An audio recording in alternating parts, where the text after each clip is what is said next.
꿈꾸는 달빛 책방을 찾아주신 여러분, 안녕하세요. 오늘 소개해드릴 책은 황순원의 단편소설 독짓는 늙은이입니다. 도서출판 민음사, 지은이 황순원. 편안한 시간 되시기 바랍니다. 낭독 시작하겠습니다. 독짓는 늙은이. 2년, 이 100번 죽여도 쌀년. 앓는 남편도 남편이지만 어린 자식을 놔두고 그래 도망을 가. 그것도 아들놈 같은 조수놈하고서. 그래 지금 한창 나이란 말이디. 그렇다고 2년. 내가 아무리 늙고 병들었기로서니 거랑질이야 할 줄 아니 2년. 하는데 옆에 누웠던 어린 아들이 아버지, 아버지 하였으나 송영감은 꿈속에서 자기 품에 안은 아들이 아버지, 아버지 하고 부르는 것으로 알며 오냐, 대건 내 애미가 아니다 하고 꼭 품에 껴안는 것을 옆에 놓은 어린아들이 그냥 울먹울먹한 목소리로 아버지를 불러 잠꼬대에서 송영감을 깨워놓았다. 송영감은 잠들기 전보다 더 머리가 무겁고 언짢았다. 애가 종래 훌쩍훌쩍 울기 시작했다. 오 하며 송영감은 잠꼬대 속에서처럼 애를 끌어안았다. 자기의 더운 몸에 별나게 애의 몸이 찼다. 벌써부터 이렇게 얼리어서 될 말이냐고 송영감은 더 바싹 애를 껴안았다. 그리고 홀쩍이는 이제 7살 난 애를 그렇게 안고 있는 동안 송영감은 다시 이 어린 것을 두고 도망간 아내가 새롭게 괘씸했다. 아내와 함께 여드름 많던 조수가 떠올랐다. 그러자 그 아들 같은 조수에게 동년배의 사내가 느끼는 어떤 적수감이 불길처럼 송영감의 괴로운 몸을 휩쌌다. 송영감 자신이 집증 잡히지 않는 병으로 알아누웠기 때문에 조수가 이 가을로 마지막 가마에 넣으려고 거의 혼자서 지어놓다시피 한 중홍, 통홍, 반홍, 멋세기 같은 크고 작은 독들이 9월 보름 가까운 달빛에 마치 하나하나 도망간 조수의 그림자같이 느껴졌을 때 송영감은 벌떡 일어나 부채 방망이를 들어 모조리 깨부수고 싶은 충동을 받았으나 다음 순간 내일부터라도 자기가 독을 지어 한 가마 채워가지고 구워내야 당장 자기네 부자가 살아갈 것이라는 생각에 미치면서는 정말 그러는 수밖에 다른 도리가 없다고 지그시 무거운 눈을 감아버렸다. 날이 밝자 송영감은 멸했던 머리를 수건으로 동이고 일어나 앉아 애더러는 흙이길 웽손이를 부르러 보내놓고 웽손이 올새가 바빠서 자기 손으로 흙을 이겨 틀 위에 올려놓았다. 송영감의 손은 자꾸 떨리었다. 그러나 반쯤 독을 지어 올려 안은 조마고 밖은 부채마취로 막 두드리며 일변 발로는 틀을 돌리는 익은 솜씨만은 알아눕기 전과 다를 바 없는 듯했다. 웽송이가 와 흙을 이겨주는 대로 중음 몇 개를 지어냈다. 그러나 차차 송영감의 솜씨에는 틈이 생기기 시작했다. 더구나 조마구와 부채마치로 두드려 올릴 때 퍼뜩 눈앞에 아내와 조수의 환영이 떠오르면 짙던 독을 때리는지 아내와 조수를 때리는지 분간 못하는 새 독이 그만 얇게 못나게 지어지곤 했다. 그리고 전을 잡는 손이 떨려 가뜩이나 제일 힘든 마무리의 전이 잘 잡혀지지를 않았다. 열 때문도 있었다. 송영감은 쓰러지듯이 짙던 독 옆에 눕고 말았다. 송영감이 정신이 들었을 때는 저녁 때가 기울어서였다. 웽손이도 흙 몇 덩이를 이겨놓고 가고 없었다. 언제부터인가 바깥 저녁 그늘 속에 애가 남쪽 장길을 향해 쪼그리고 앉아 있었다. 어머니를 기다리는 거리라. 언제나처럼 장보러 간 어머니가 언제나처럼 저녁 되면 조수에게 장감을 지어가지고 돌아올 줄로만 아직 아는가 보다. 밖을 내다보던 송영감은 제 힘만이 아닌 어떤 힘으로 벌떡 일어나 다시 독짓기를 시작하는 것이었으나 이번에는 겨우 한 개를 짚고는 다시 쓰러지듯이 눕고 말았다. 다음에 송영감이 정신이 든 것은 아주 어두운 속에서 애가 흔들어 깨워서였다. 울먹이던 애가 깨나는 아버지를 보고 그제야 안심된 듯이 저쪽에서 밥그릇을 가져다 아버지 앞에 놓았다. 웬 거냐고 하니까 애가 앵두나무집 할머니가 주더라고 한다. 송영감은 확 분노가 치밀어 누가 거랑질에 오라더냐고 밥그릇을 밀쳐놓자 애가 훌쩍훌쩍 울기 시작했다. 송영감은 아침에 어제의 저녁밥 남은 것을 조금 뜨는 것처럼 하고는 하루 종일 아무것도 입에 대지 않은 것을 생각하고는 애도 아직 저녁을 못 먹었을지 모른다고 밥그릇을 도로 끌어다 한술 입에 떠넣으며 이번에는 애보고 맛있으니 너도 먹으라는 것이었으나 자신은 입맛을 잃은 탓만도 아닌 무엇이 밤 넘기려는 목을 치밀어 올라오곤 해 좀처럼 밥을 넘길 수가 없었다. 다음 날 아침에는 송영감이 죽인지 밥인지 모를 것을 끓였다.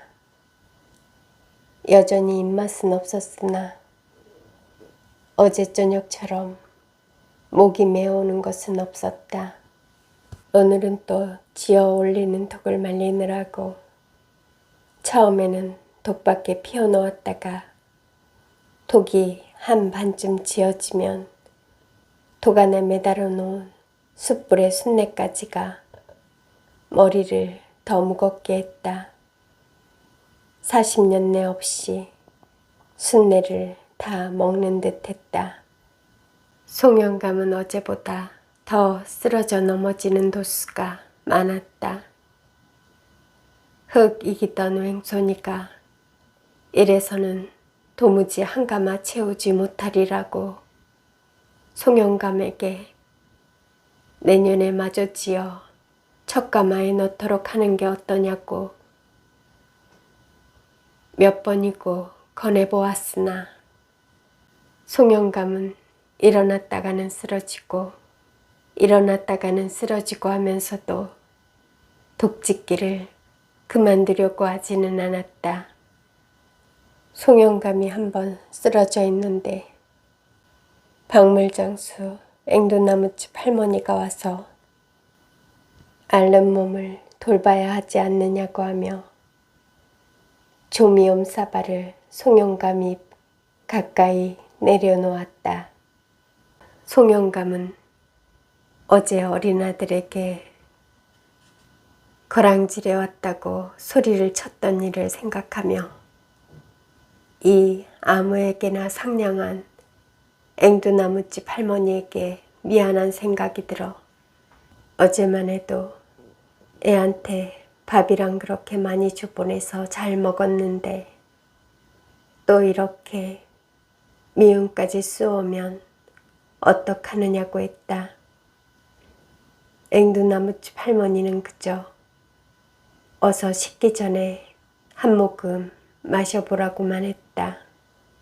그리고 송영감이 미움을 몇 모금 못 마시고 사발에서 힘없이 입을 떼는 것을 보고 앵두나무집 할머니는 정말 이 영감이 이번 병으로 죽으려는가 보다는 생각이라도 든 듯 당손이를 어디 좋은 자리가 있으면 주워버리는 게 어떠냐고 했다. 송영감은 쓰러져 있던 사람 같지 않게 눈을 흡떠 앵두나무집 할머니를 쏘아보았다. 그리고 어느새 송영감의 손은 앞에 놓인 미음 사발을 앵두나무집 할머니에게로 내밀치고 있었다. 그런 말 하러 이런 것을 가져왔느냐고 썩썩 눈앞에서 없어지라고 송영감은 또 쓰러져 있던 사람 같지 않게 고함쳤다. 앵두나무집 할머니는 송영감의 고집을 아는 터라 더 무슨 말을 하지 않았다. 앵두나무집 할머니가 가자 송영감은 지금 밖에서 자기의 어린아들이 어디로 업혀가기나 하는 듯이 밖을 향해 목청껏 당손아 하고 애를 불러대기 시작했다. 그러다가 애가 뜬망문에 나타나는 것을 이번에는 애의 얼굴을 잊지는 않으려는 듯이 한참 쳐다보다가 그만 기운이 지쳐 눈을 감아버리고 말았다. 애는 또 전에 없이 자기를 쳐다보는 아버지가 무서워 아버지에게 더 가까이 가지 못하고 섰다가 아버지가 눈을 감자 더럭 겁이 나 훌쩍이기 시작했다. 날이 갈수록 송영감은 독짓기보다 자리에 쓰러져 있는 때가 많았다. 100개가 못 차니 아직 20여 개를 더 지어야 한가마 충수가 되는 것이다. 한가마를 채우게 짓자 하고 마음만은 급해지는 것이었으나 몸을 일으키다가 도로 쓰러지며 흰털 섞인 노랑 수염의 입을 벌리고 어깨숨을 쉬곤 했다. 그러한 어느 날 물감이며 바늘을 가지고 한돌림 돌고 온 앵두나무집 할머니가 찾아와서는 마침 좋은 자리가 있으니 당손이를 주워버리고 말자는 말로 말이 난 자리는 재물도 넉넉하지만 무엇보다도 사람들 마음씨가 무던하다는 말이며 그 집에서 전에 어떤 젊은 내외가 살림을 엎어치우고 내버린 애를 하나 얻어다 길렀는데 얼마 전에 그 친아버지 되는 사람이 연하문 살인화된 그 애를 찾아갔다는 말이며 그때 한 잼을 주워 보내고서는 영감내외가 마주 앉아 얼마 동안을 친자식 잃은 듯이 울었는지 모른다는 말이며 그래 이번에는 아버지 없는 애를 하나 얻어다 기르겠다더라는 말을 하면서 꼭 그 자리에 당손이를 주워버리고 말자고 했다. 송영감은 앵두나무집 할머니와 일전의 일이 있은 뒤에도 앵두나무집 할머니가 애를 통해서 먹을 것 같은 것을 보내는 것이 흔히 이런 노파에게 있기 쉬운 이런 주선이라도 해주면 나중에 자기에게 돌아오는 것이 있어. 그걸 탐내어 그러는 건 아니라고.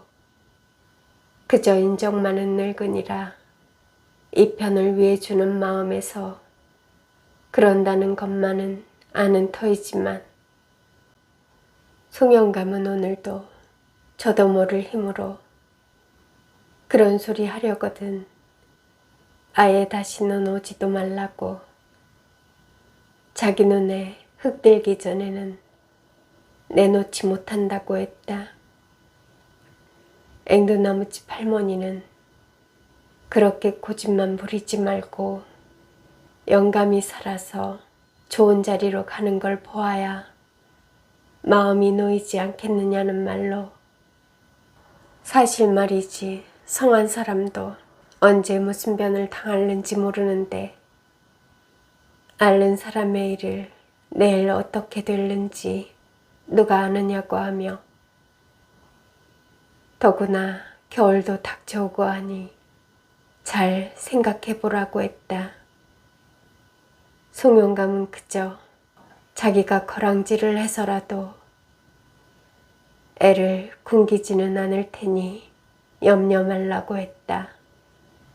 앵두나무집 할머니가 돌아간 뒤 송영감은 지금 자기가 거랑질을 해서라도 애를 굶기지는 않겠다고 했지만 그리고 사실 아내가 무엇보다도 자기와 같이 살다가는 거랑질을 할 게 무서워 도망갔음에 틀림없지만 자기가 병만 나아 일어나는 날이면 아직 1등 호주라는 칭호 아래 얼마든지 독을 지을 수 있다는 생각과 함께 이제 한가마 독만 채워 전처럼 잘만 구워내면 거기서 겨울 양식과 내년에 할 미천까지도 나올 수 있다는 희망으로 어서 한가마를 채우자고 다시 마음이 조급해지는 것이었다.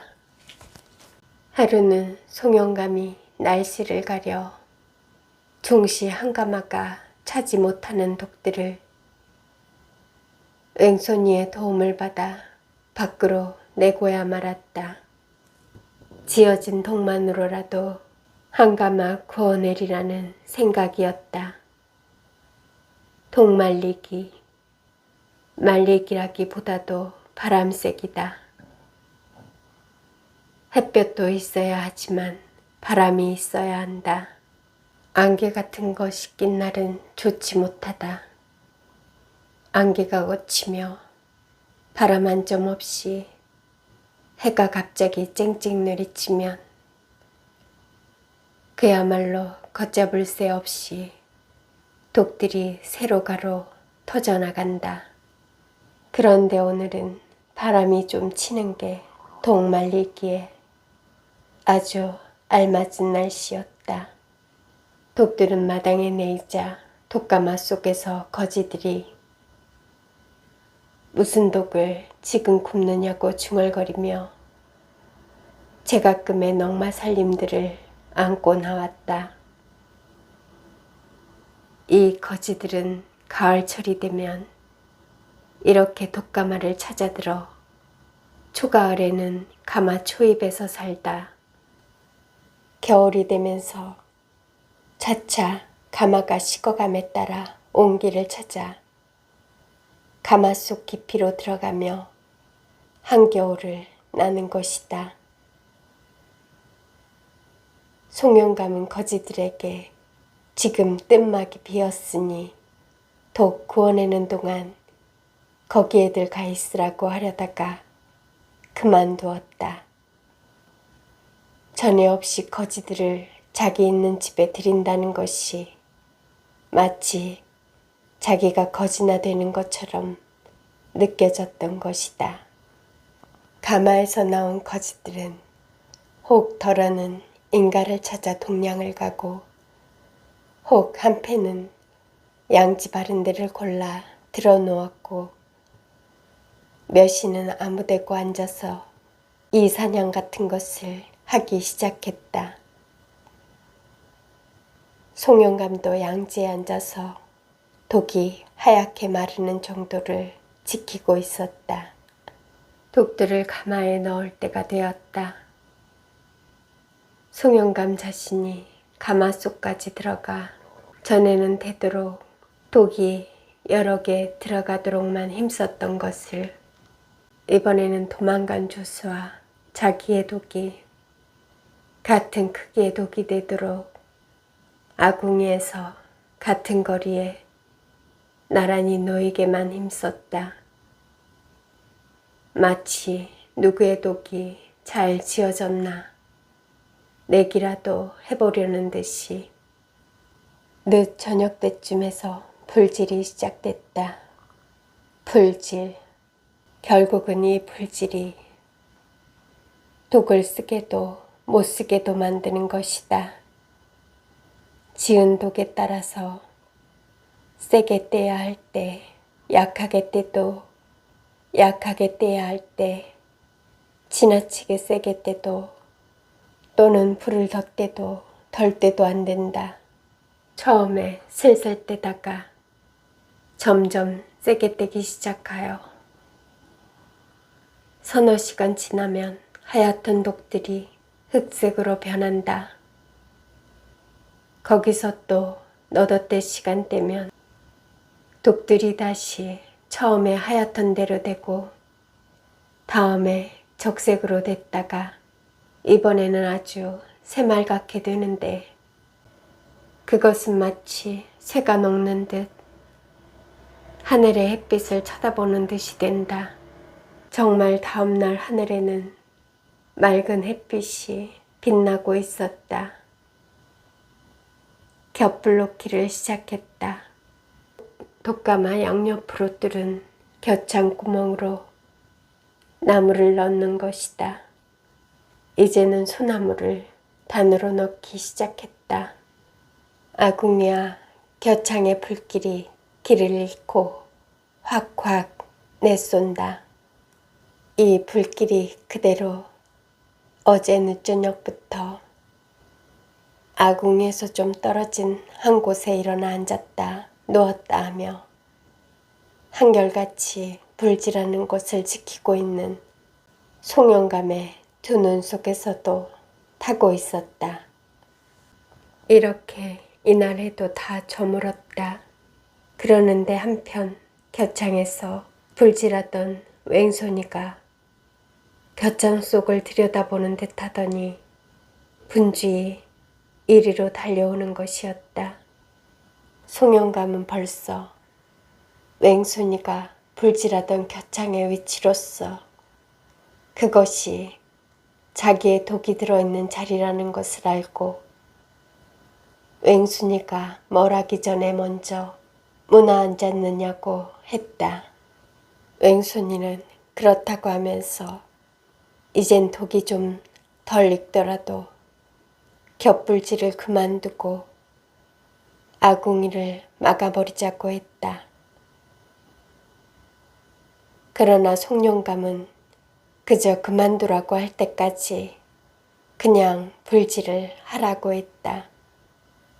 거지들이 날이 저물었다고 독가마 부근으로 모여들었다.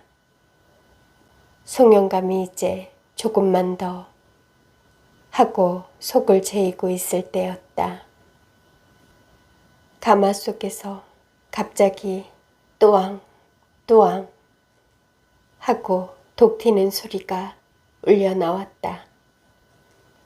송영감은 처음에 벌떡 반쯤 일어나다가 도로 주저앉으며 이상스레 빛나는 눈을 한 곳에 머물린 채 귀를 기울였다. 송영감은 가마에 넣은 독의 위치로 지금껏은 자기가 지은 독, 지금껏도 자기가 지은 독 하고 있었다. 이렇게 튀는 것은 거의 송영감의 것뿐이었다.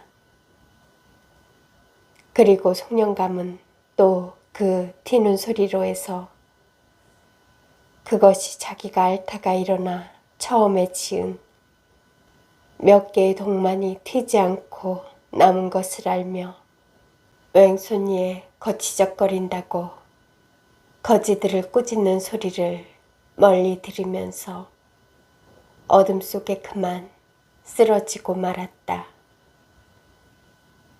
다음 날 송영감이 정신이 들었을 때에는 자기네 뜸막 안에 뉘어 있었다. 옆에서 작은 몸을 오그리고 훌쩍거리던 애가 아버지가 정신 든 것을 보고 더 크게 훌쩍거리기 시작했다. 송영감이 저도 모르게 애보고 안 죽는다. 안 죽는다. 했다. 그러나 송영감은 또 속으로는 지금 자기는 죽어가고 있다고 부르짖고 있었다. 이튿날 송영감은 애를 시켜 앵두나무집 할머니를 오게 했다. 앵두나무집 할머니가 오자 송영감은 애들어 놀러 나가라고 하며 유심히 애의 얼굴을 쳐다보는 것이었다. 마치 애의 얼굴을 잊지 않으려는 듯이 앵두나무집 할머니와 단둘이 되자 송영감은 눈을 감으며 요전에 말하던 자리에 아직 애를 보낼 수 있겠느냐고 물었다. 앵두나무집 할머니는 된다고 했다. 얼마나 먼 곳이냐고 했다. 여기서 한 2, 30리 잘 된다는 대답이었다.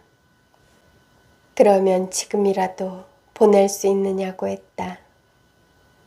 당장이라도 데려가기만 하면 된다고 하면서 앵두나무집 할머니는 치마 속에서 지점 몇 장을 꺼내어 그냥 눈을 감고 있는 송영감의 손에 쥐어주며 아무 때나 애를 데려오게 되면 주라고 해서 맡아두었던 것이라고 했다. 송영감이 갑자기 눈을 뜨면서 앵두나무집 할머니에게 돈을 도로 내밀었다. 자기에게는 아무 소용이 없으니 애 얻고 가는 사람에게나 주어달라는 것이었다. 그러고는 다시 눈을 감았다. 앵두나무집 할머니는 애 얻고 가는 사람 줄 것은 따로 있다고 했다.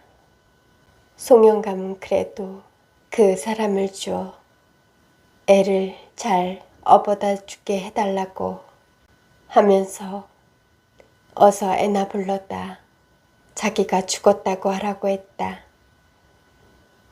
앵두나무집 할머니가 무슨 말을 하려는 듯하다가 저고리꼬름으로 눈을 닦으며 밖으로 나갔다. 송영감은 눈을 감은 채 가쁜 숨을 죽이고 있었다.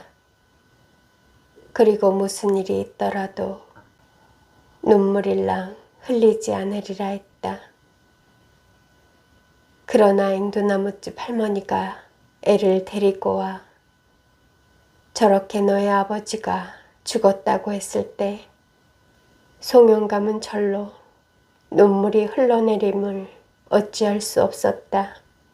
앵두나무집 할머니는 억혀오는 목소리를 겨우 참고 저것 보라고 벌써 눈에서 썩은 물이 나온다고 하고는 그러지 않아도 앵두나무집 할머니의 손을 잡은 채 더 아버지에게 가까이 갈 생각을 않는 애의 손을 끌고 그곳을 나왔다. 그냥 감은 송영감의 눈에서 다시 썩은 물 같은 그러나 뜨거운 새 눈물줄기가 흘러내렸다.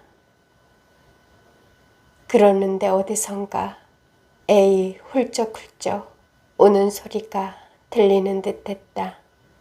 눈을 떴다. 아무도 있을 리 없었다. 지어놓은 독이라도 한 개 있었으면 싶었다. 순간 뜬막 속 전체만한 공허가 송영감의 파리한 가슴을 억눌렀다.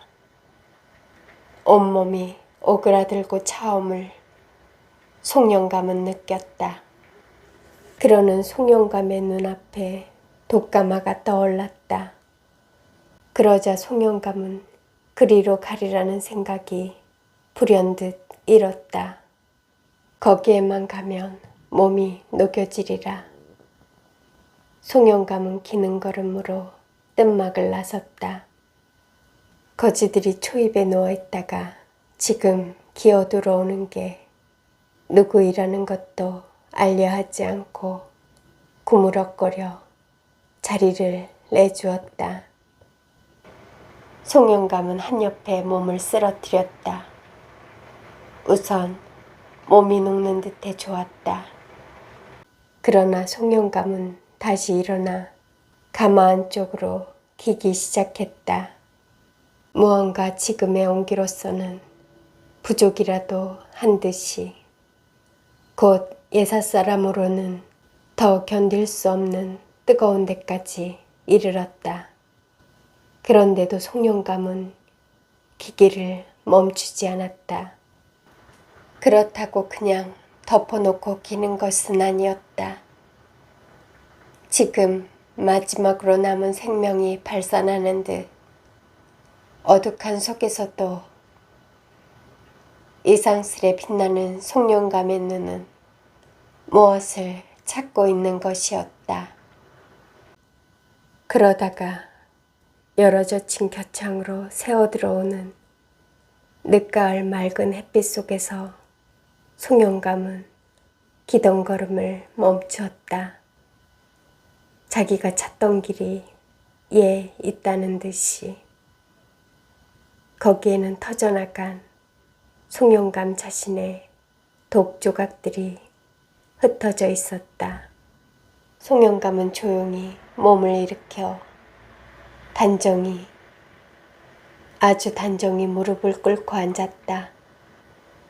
이렇게 해서 그 자신이 터져나간 자신의 독 대신이라도 하려는 것처럼 1944년 가을